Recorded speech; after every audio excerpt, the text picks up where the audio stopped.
Welcome everyone. आज का हमारा टॉपिक है state under constitution of India. ये कहा जाता है कि fundamental rights are only available against the state and not against private individuals. क्यों? क्योंकि जब प्राइवेट इंडिविजुअल हमारा एक राइट वायलेट करता है तो उसके लिए हमारा ordinary law of the land ही काफी है उससे डील करने के लिए। लेकिन यहीं पे ही स्टेट अगर हमारे फंडामेंटल या बेसिक राइट वायलेट करे through a law, through a rule, through a by law, तो then it calls for action against the state through a court of law। जैसे कि आप देखते हैं जब भी कोई इस तरह का लॉ पास होता है, चाहे वो कोई भी अथॉरिटी पास करे, तो उसे क्या किया जाता है? उसे चैलेंज किया जाता है बिफोर हाई कोर्ट और दी सुप्रीम कोर्ट।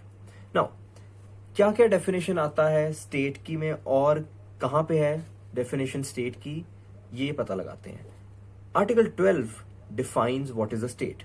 अब इसकी जो डेफिनेशन है that is not an explanatory definition but rather एक इंक्लूसिव डेफिनेशन है। तो एक्सप्लेनेटरी होती है जो पूरा एक कंसेप्ट को एक्सप्लेन करे, but inclusive on the other hand होती है जो कि एक चीज के मीनिंग में क्या क्या आता है उन चीजों की लिस्ट बता देता है।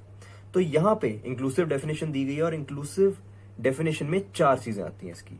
सबसे पहले स्टेट के अंदर आएगी government and parliament of India.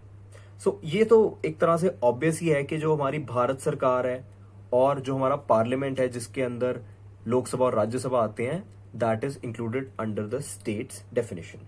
Second, जिस तरह से हमने यूनियन गवर्नमेंट का बात किया, सेकंड में आता है government and legislature of each state.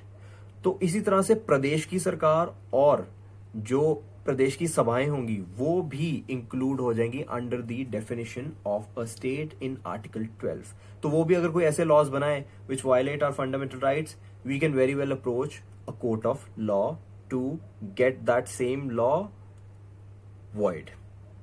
Now third, all local or other authorities within territory of India. तो टेरिटरी ऑफ इंडिया के अंदर जितनी भी लोकल अथॉरिटीज हैं वो भी इंक्लूड हो जाएंगी in the definition of a state. तो जब हमें लोकल अथॉरिटीज के बारे में जानना है तो वो डिफाइन की गई हैं section 3 clause 31 of the general clause act 1897 में। सेक्शन 3 क्लॉज 31 भी अगेन सर्टेन चीजें लिस्ट आउट कर देता है जो लोकल अथॉरिटीज के अंदर आएंगी। फॉर एग्जाम्पल, आपकी म्युनिसिपल कॉर्पोरेशन, आपकी improvement trust, panchayat, district board, ये लोग जो रूल्स, बाय लॉज, जो पर्टिकुलर रेगुलेशंस ले डाउन करते हैं, ये भी चैलेंज हो सकती हैं बिफोर द हाई कोर्ट और supreme court when they infringe एक सिटीजन के फंडामेंटल राइट्स। अब आते हैं हम सबसे ज्यादा डिस्प्यूटेड टॉपिक पे, या सबसे ज्यादा एक डिस्प्यूटेड डेफिनेशन पे, जिसका नाम है other authorities. That is the fourth category है। तो अदर अथॉरिटीज की डिबेट काफी शुरू से चलती आई है। सबसे पहला जो इसमें इंटरप्रिटेशन का, यानी कि जब हमें जानना है कि है क्या अदर अथॉरिटीज या क्या क्या इंक्लूड होता है अथॉरिटीज में, तो इसका सबसे पहला क्राइटेरिया ऑफ इंटरप्रिटेशन था इजस्डम जेनरिस। इजस्डम जेनरिस का मतलब होता है ऑफ लाइक नेचर। इजस्डम जेनरिस को यूनिवर्सिटी ऑफ मद्रास वर्सेस संताबाई में अप्लाई किया गया था। उसमें उन्होंने कहा था कि जो भी हमारी पहली 3 अथॉरिटीज है ना, जैसे कि हमने पहले 3 नेम कर दी, firstly the government of India and parliament, then state legislature and state government, उसके बाद लोकल अथॉरिटी। तो कहते हैं इसी तरह की ऑफ लाइक नेचर जो भी होगी वो अदर अथॉरिटीज के अंदर आ जाएगी। इस पर्टिकुलर टेस्ट को ये कहा गया कि it is very restrictive in nature, यानी कि ये कई ऐसी यूनिवर्सिटीज या पब्लिक एजुकेशनल बोर्ड्स इनको डेफिनेशन से बाहर निकाल देगी और वो जो मर्जी करते रहे उनके अगेंस्ट कोई कार्रवाई नहीं होगी। इसको देखते हुए आया Ujjam Bai versus state of UP, जिसने इस टेस्ट को रिजेक्ट कर दिया और कहा ये कि जब भी अदर अथॉरिटी को इंटरप्रेट करना है इसको एक लिबरल इंटरप्रिटेशन देनी पड़ेगी। अब प्रॉब्लम यहां पे ये आती है कि आप एक तरह से फंस गए हो। पहले तो आप एक एक्सट्रीम सजेशन दे रहे थे जिसमें काफी रिस्ट्रिक्ट हो गया मीनिंग, सेकंड आपने और एक्सट्रीम सजेशन दे दी जिसमें ज्यादा ही वाइडन हो गया मीनिंग।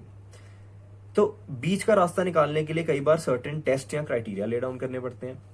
अब ये most important criteria was laid down in the case of RD. Shetty versus airport authority of India. This is a landmark case and it's a must know case in article 12। तो RD. Shetty versus airport authority of India ने ऐसी 5 चीजें दी जिनको consider करना चाहिए court को ये देखते समय कि एक जो पर्टिकुलर अथॉरिटी जिसका लॉ चैलेंज हुआ है वो स्टेट है या वो नहीं है।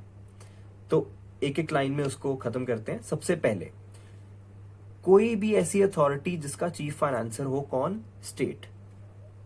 इस फैक्टर को भी कंसिडर किया जा सकता है in seeing whether it is a state or not. Second, deep and pervasive control of the state.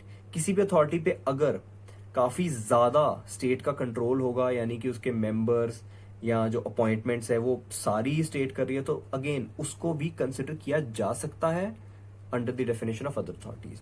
उसके बाद, ऐसी कोई अथॉरिटी जो एक ऐसा टास्क परफॉर्म कर रही है विच इज ऑफ गवर्नमेंट और which has the character of a government task. Now, कोई भी ऐसा सरकारी काम कर रहा है या फिर ऐसा काम जो सरकार को करना चाहिए, उसको भी स्टेट की डेफिनेशन इंटरप्रेट करने के लिए कंसिडर किया जाता है। फोर्थ आता है डिपार्टमेंट ऑफ गवर्नमेंट जो ट्रांसफर हो जाता है कॉर्पोरेशन में। तो जैसे ही अगर एक पुराना डिपार्टमेंट ऑफ गवर्नमेंट एक कॉर्पोरेशन में अब बदल चुका है, वो भी स्टेट की डेफिनेशन के अंदर आएगा। फिफ्थ क्राइटेरिया, ऐसी पर्टिकुलर कंपनी, ऐसी पर्टिकुलर अथॉरिटी जिसको हमारी सरकार नहीं या स्टेट नहीं एक मोनोपोली स्टेटस दे दिया। तो मोनोपोली स्टेटस जिसको मिल चुका है, मोनोपोली यानी कि एक राइट बन जाता है आपका एक पर्टिकुलर एक्ट करने में, सिंगुलरली, आपका कोई कंपटीशन नहीं होता। तो जब भी कोई स्टेट मोनोपोली स्टेटस दे देती है किसी एक पर्टिकुलर अथॉरिटी को, वो स्टेट की डेफिनेशन के अंदर आ सकती है। उसके बाद सर्टेन क्वेश्चन आते हैं अबाउट सर्टेन अथॉरिटीज की, क्या ये स्टेट है, क्या ये स्टेट नहीं है। तो उसमें एक सबसे इंपॉर्टेंट केस है सुखदेव सिंह वर्सेस भगत राम, जिसमें ये जो सारी कॉर्पोरेशन थी जैसे ONGC, life insurance corporation, industrial finance corporation, उन सबको स्टेट की डेफिनेशन में डाल दिया गया था। नेक्स्ट क्वेश्चन आया कि क्या जो एनसीईआरटी है क्या वो भी स्टेट है? देखने में तो लगता है कि एनसीईआरटी एक सरकारी एजेंसी है और एक काम वही कर रही है जो स्टेट कर रही है, but Chandramohan Khanna versus NCERT 1992 में कहा गया कि नहीं, NCERT is not a state. क्यों? क्योंकि एनसीईआरटी का काम है सिर्फ असिस्ट करना और एडवाइस करना, किसको? एजुकेशन मिनिस्ट्री को। तो हेंस ये एक स्टेट नहीं है। उसके बाद क्वेश्चन आया कि क्या हमारी बीसीसीआई यानी कि board of cricket control of India, क्या ये भी स्टेट के अंदर आएगी? तो इसका आंसर दिया Zee telefilms versus union of India case ने, जो 2016 केस था।